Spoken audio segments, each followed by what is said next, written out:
Hello, I am Scott Roth. This is Civil War and Reconstruction. This is the first video lecture for the class, and it is on a history of slavery in the New World, specifically African slavery on the North American continent. Um, Slavery, of course, exists throughout the New World, but we're going to specifically focus on North America because this is about Civil War and Reconstruction. Now, the issue of slavery, more than any other, has defined the fact that our nation is one that is built on compromise. A colleague of mine, when I was an undergraduate, stated that the history of the United States is the history of compromise. I absolutely agree with that. This is only one example. But again, slavery, more than anything else, really exemplifies this. Start with the Constitutional Convention. Compromise was made to retain the peculiar institution, as slavery was called, above the clamor to stop the trade altogether. More on this later. Alas, the southern states would not have ratified the Constitution if they were not allowed to continue practicing slavery. Without their ratification, the Constitution would not have passed.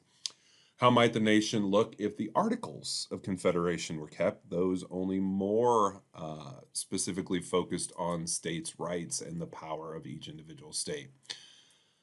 Would we even still be a nation if we had not gotten past the Articles? Could we have survived the lack of protection, of economic cooperation? It is a difficult question, but most likely we would not have. And if we had not, and if we had retained the Articles, I apologize, these certainly would have been, there certainly would have been no end of slavery at that time, and there likely would not have been a civil war. Um, Again, how would things have progressed? But this was the first such compromise. The second, of course, would be the Three-Fifths Compromise. So we see compromise all over the Constitutional Convention, but again, it is directly connected to slavery. Many students ask, why wasn't slavery ended at the Constitutional Convention? Why didn't we get rid of that with our Constitution? If we're emphasizing freedom and democracy and equality, how could we have just left slavery be? Well, and there are many nuances to this, none of them which make us feel comfortable today. But at the time, again, this was considered necessary for Southern agriculture, which we're going to get to. But again, the bigger point here is that if slavery would have somehow been combated at the Constitutional Convention and some had sought its absolute end immediately, the South or the Southern states would not have ratified and would not have participated, and our nation probably would have come to an end much sooner. This gets to an important question, what I just alluded to. Why was slavery important to Southern agriculture? Why was it so essential to its success? And what were the crops grown in the South?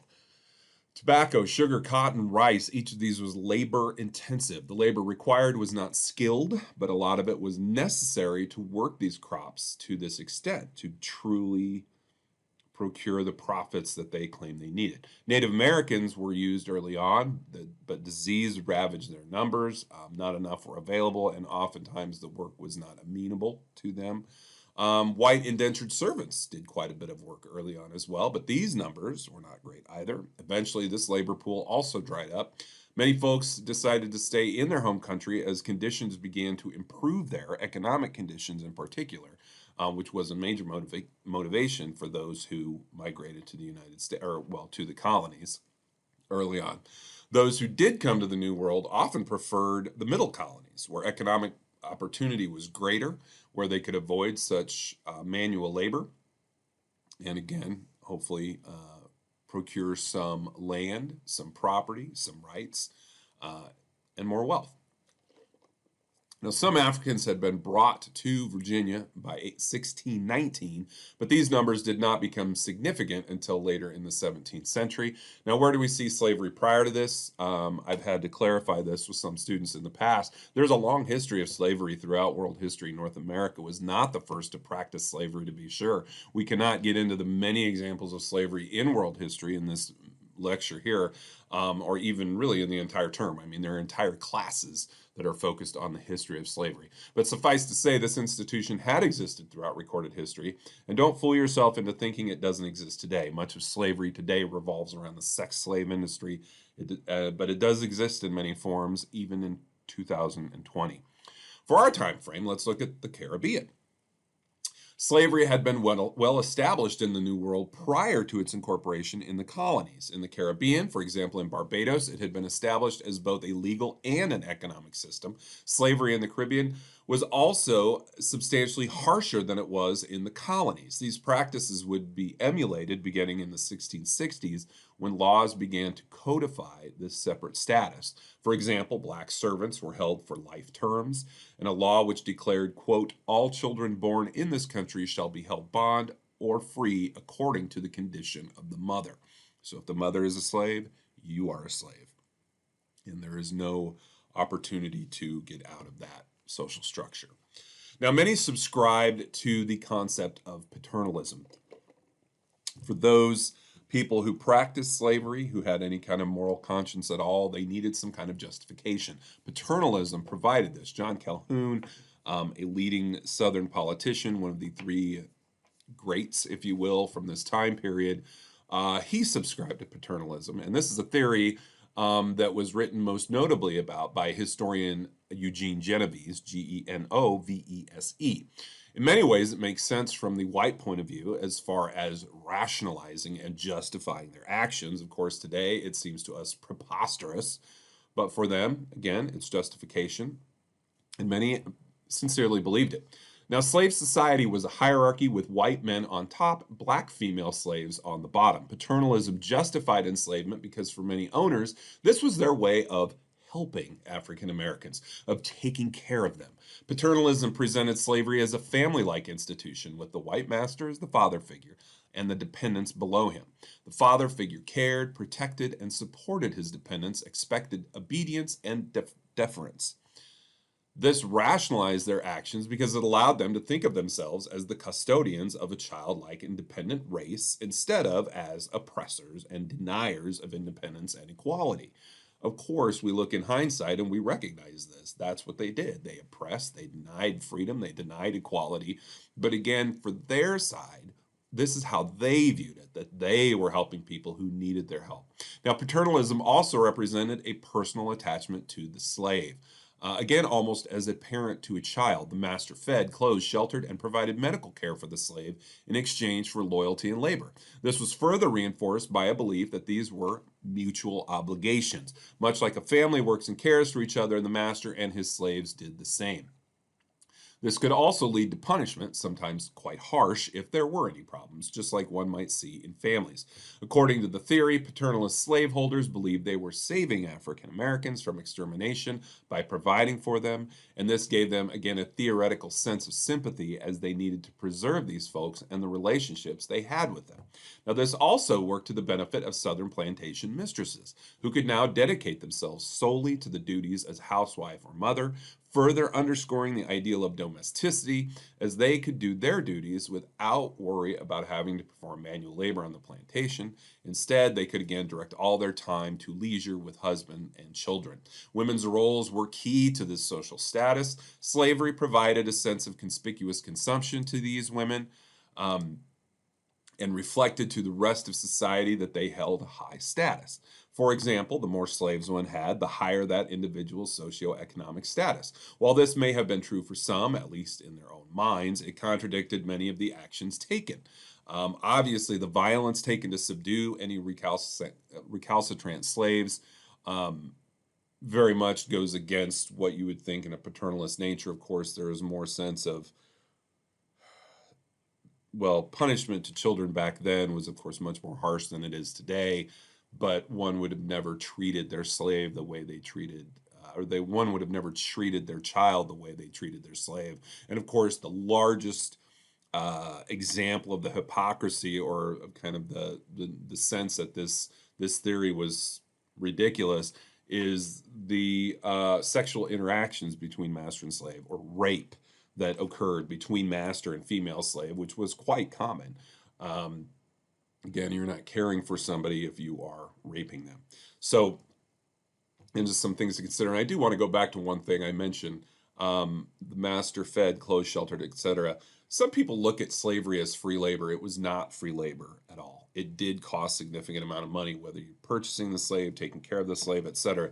This in no way justifies it. In no way it takes off the sense that they were wrong. But it was not free labor. The slaves were not free in either sense of the word, obviously, that they didn't cost money or that they were free. Now, when we ask the question, why African slaves, one of the leading scholars is David Eltis, Eltis. He helped edit the Transatlantic Slave Database, which provides the numbers for many scholars of slavery. His essay, quote, "A Brief Overview of the Transatlantic Slave Trade," end quote, offers his explanation on why Europeans focused on Africa. First, some of the nuts and bolts. This is in your textbook, but a quick reiteration will help. The transatlantic slave trade truly emanated from the Portuguese experience in West Africa. The Portuguese explored the West African coast and the contingent islands, the Azores and the Canary Islands. They established control over this area and gained control over the flow of prized items such as gold, ivory, and spices. Their contact with African society has led to a growing awareness among Europeans of the traditional forms of slavery practiced by groups in this area, in these African societies. The Portuguese would expand the institution, becoming increasingly involved in slave trafficking as demand for labor on their Atlantic plantation islands would increase. African slavers were those who rounded up Africans on the continent and sold them into the slave trade. Initially the Portuguese, later the Dutch and the British. These slavers were influenced by Europeans and often even used European weapons, but initially Africans were those who profited most from the trade. They captured men, women, and children, delivered them in chains to European ships anchored along the coast of West Africa. Some of these slaves were war captives, which provides the biggest example of slavery throughout the world up until this time. But some were simply kidnapped, made slaves for being in the wrong place at the wrong time. The Middle Passage has been analyzed at length, and truly the horrors of the Middle Passage cannot even be imagined by us today. If you ever have a chance to go to the Civil Rights Museum in Memphis, which is at the hotel where Reverend King was assassinated, there is a whole section on the Middle Passage, and they actually give you a little space that you can fit into, if you can fit into it, that shows you the space that you had for the entire passage. Again, there are many works available discussing the Middle Passage, describing it, etc. But I think that museum, first of all, it's the best museum I've ever been in. But that part of the museum, I think, really articulates what it was like better than anything else that we have at our disposal. So if you have a chance, go there. That is the first room that you enter, and it is, it's quite illustrative and quite disturbing. So getting back again to the Middle Passage, the fact that we cannot even imagine how awful this was. Consider that 12.5 million slaves were captured and sent across the Atlantic. Only 10.7 million survived the trip. Thus, roughly 2 million Africans died during the passage, 1/6 of the numbers captured. But even before the Middle Passage, these captured individuals faced difficult conditions. They made their travels from the interior of the continent to the European slave ships. They were treated severely and barbarously, beaten, wounded. Many who died on the long march were left unburied. Survivors were branded and then rowed to the ships, waiting for them to take them to further bondage. The Middle Passage itself was rife with disease, suicide, mutiny, and death. The ships were breeding grounds for scurvy, yellow fever, malaria, dysentery, smallpox, measles, typhus. But why the justification? Again, getting back to Eltis, why did Europeans choose Africans to be slaves? The earliest African slaves associated with Europe would be in the 14th century when African slaves were introduced to southern Europe. Again, Portugal is instrumental in this. Eltis argues that Africans were chosen as slaves due to their social identity, specifically the fact that they appeared and acted differently from Europeans. Technology had facilitated this European contact with Africans, and they viewed the latter as a group, quote, culturally and physically more different from themselves than any other group they had met. Eltis stresses the idea of eligibility. Generally, groups did not select slaves from their own community. Looking through history, this is indeed true for the most part. I mentioned war captives above. This was the dominant justification behind slavery, again, prior to this time. But for Europeans, according to Eltis, Africans met the eligibility requirement. They were not of the European community. They were different in essence. So according to Eltis, if not for this idea of eligibility, there would have been no African slavery in the Americas. And to be sure, slavery was different in different parts of the Americas. We discussed the brutality of slavery in the Caribbean, But even among its colonies, it was different. Ira Berlin is one of the leading scholars. Well, he is the leading scholar on the history of slavery. His work, Many Thousands Gone, the First 2 Centuries of Slavery in North America, is the best synthesis on this history that is available, and an excellent starting point for anyone who wants to further study this topic. I go to Amazon, buy it if you want to know more about slavery. I mean, that is the book. Berlin, and again, it's a synthesis, so it's not a monograph. It looks at the totality of slavery and analyzes its many divisions, etc. Berlin argued that the experience of slaves varied by time and place, that slaves and masters negotiated the realities of slavery and race, leading to a somewhat symbiotic relationship between the two. Certainly, one held the true power, but in many ways they did work together. But the difference in experience was defined by the nature of the terrain, the demographic balance between white and black, free and slave, and men and women. He also discusses the contrast between societies with slaves and slave societies. The latter defined by the fact slavery stood at the center of economic production, and the master-slave relationship provided the model for all social relations. The colonies started as a society with slaves, but transformed into a slave society, particularly in the South. Now, in the North, of course, slavery has um, a much different motivation. It has a different use, etc., and we're going to touch upon that. But the South is certainly a slave society. Again, it is instrumental to economic production, but as I've mentioned earlier, it also defines the social relationship between groups. Now, according to Berlin, there were 3 generations of slaves. The charter generation, as it sounds, the initial arrivals. This generation was comprised of the first arrivals, their children, and their grandchildren. Then we have the plantation generations. These generations were those that came of age during the rise of plantation economy and culture. They were forced to grow staples, rice, tobacco, indigo, etc. Then the third group would be the revolutionary generations. Now, this group of generations grasped the promise of freedom, and they faced severe reaction. They would be the most vociferous regarding the end of slavery as far as African Americans went. And again, they would be instrumental truly in abolition. There are 4 different regions he also discusses. Again, you have in the North, slaves were few in number, only marginal to commerce and agriculture. They incorporated themselves into the larger life of the North. There was relatively large free black population in New York and in northern colonies in general, and they were able to enjoy some rights as individuals. Often they were domestic servants. You might have 1 or 2 in a household. They might have their own room, not treated great by any stretch, but it's a much different experience in the North than in the South. And it is in the North where a distinct African American culture begins to form. One of the things that Berlin ties in this work, as well as some of his others, is that African Americans were instrumental. They were agents of their own change, that they did bring some cultural practices from Africa. They adapted some of these to the colonies, but that they developed their own culture, and it really begins at this point, and it develops even through today. So we have the North. Then we have the Chesapeake.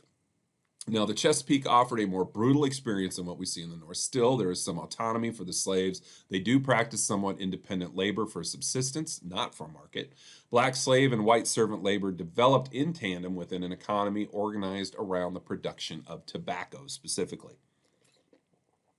Next, you have the Low Country, specifically Florida and South Carolina. The Low Country was more extreme than either the North or the Chesapeake. You see the pattern here. The further south you get, the worse it is, and that certainly continues into the Caribbean.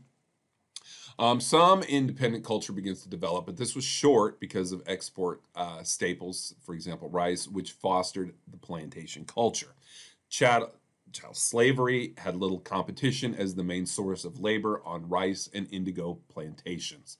Then we get to the lower Mississippi Valley. Now, this area did not go through the plantation revolution and would stay a society of slaves rather than a slave society. This is a bit further west from what we see in the Low Country, of course. In the early 18th century, we see the influence of Creoles. Black and slave economy flourished. We see an increasingly free black population.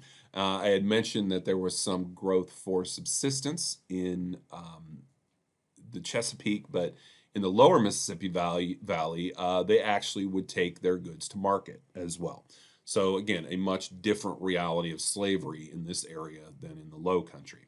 Now, Berlin also discusses some of the autonomy enjoyed by African American slaves, not in any sense of freedom as we understand it, but in the way that they began to, again, carve their own culture, as well as some of the early beginnings of actions for freedom. This is, of course, from the revolutionary generations. We'll discuss that more when we discuss abolitionism. One example, in the North, we see a variety of festivals influenced by African culture. We have the Pinkster Day in New York and New Jersey, as well as Negro Election Day in New England, which became quite popular, drawing African Americans from all over the countryside. One observer remarked, "All the various languages of Africa, mixed with broken and ludicrous English, filled the air, accompanied with the music of the fiddle, tambourine, the banjo, and the drum."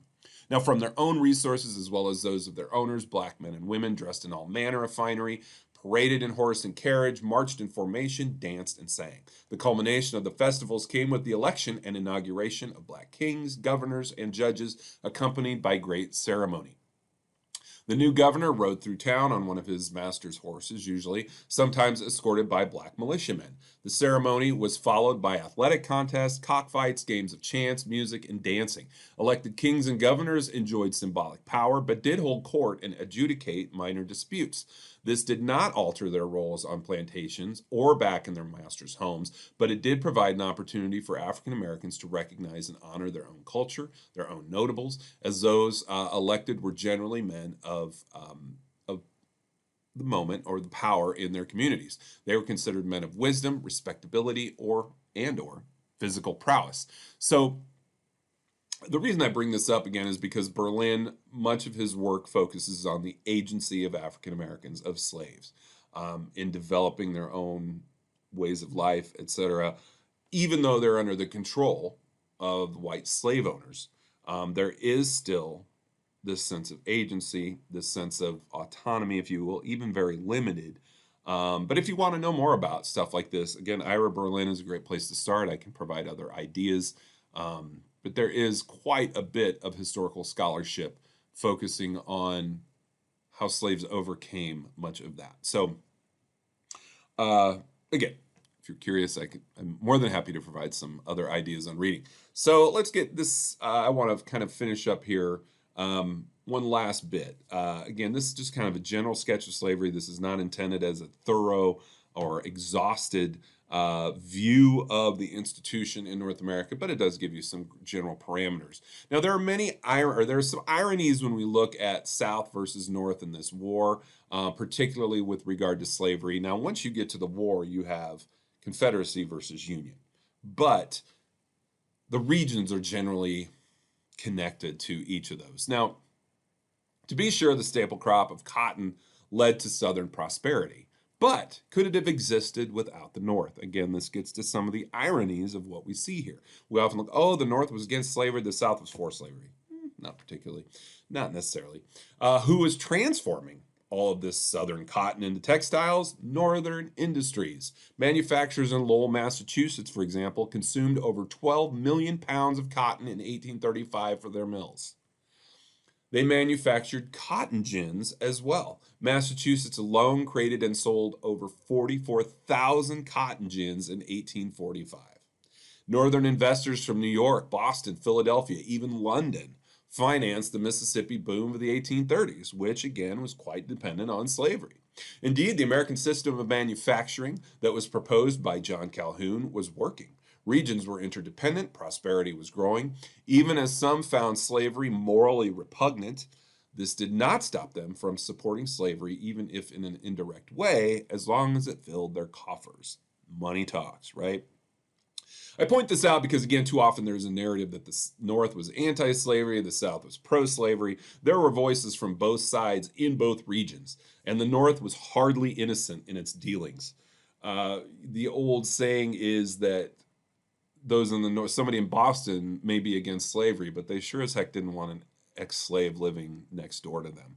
And I'm not picking on Boston in particular. That's kind of the general saying.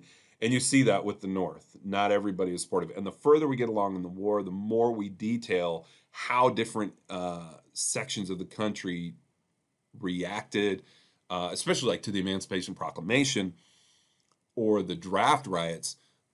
You'll understand some of these nuances, that it wasn't so cut and dried, I guess. But I always end it with this. One wonders if the girls who were working in Lowell realized that their work relied upon that of slaves. All right, next we'll get to abolitionism.